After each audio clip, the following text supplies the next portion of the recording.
Orchid പൂക്കളുടെ പ്രത്യേകത എന്ന് പറഞ്ഞാൽ പൂക്കൾ ഉണ്ടായാൽ അത് 1-2 മാസം ഇതുപോലെ എവർഗ്രീൻ ആയിട്ട് നിൽക്കുന്നതാണ്.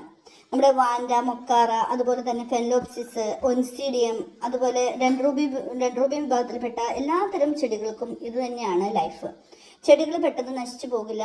അവയ്ക്ക് നമ്മൾ ഒരു ചെറിയൊരു മീഡിയേറ്റർ മാത്രം കൊടുത്താൽ മതി. എയറിൽ നിന്നും വളം വലിച്ചെടുക്കുന്ന, നമ്മൾ സ്പ്രേ ചെയ്യുന്ന വളങ്ങൾ മാത്രം കൊണ്ട് നല്ല ഭംഗിയായിട്ട് ഹെൽത്തായിട്ട് പൂക്കൾ ഉണ്ടാവുന്ന ചെടികളാണ് ഓർക്കിഡ് പൂക്കൾ. ഓർക്കിഡ് ഇഷ്ടപ്പെടാത്തവരാരും തന്നെ ഇല്ല.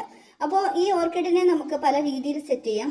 വളരെ നല്ല രീതിയിൽ സെറ്റ് ചെയ്ത് ഒത്തിരി പൂക്കൾ ഉണ്ടാക്കുന്നവരുണ്ട്. ഇതേപോലെ തെങ്ങും തടിയിലും അതുപോലെ മരത്തിൻ്റെ ചില്ലകളിലും ഉണങ്ങിയ മരങ്ങളുമൊക്കെ സെറ്റ് ചെയ്ത് വെച്ചിട്ട് നമ്മൾ സാധാരണ കയറും അതുപോലെ നൂലൊക്കെ ഇട്ട് കെട്ടിവെക്കുന്നതിൽ കുറച്ചുകൂടി നല്ലതായിട്ട് നമുക്ക് കുറച്ച് നൂൽക്കമ്പിയും ആണിയും ഉണ്ടെങ്കിൽ വളരെ ഈസി ആയിട്ട് നമുക്ക് ഇതേപോലെ സെറ്റ് ചെയ്യാൻ പറ്റിയ ഒരു ഐഡിയ ഞാൻ ഷെയർ ചെയ്തിട്ടുണ്ട്.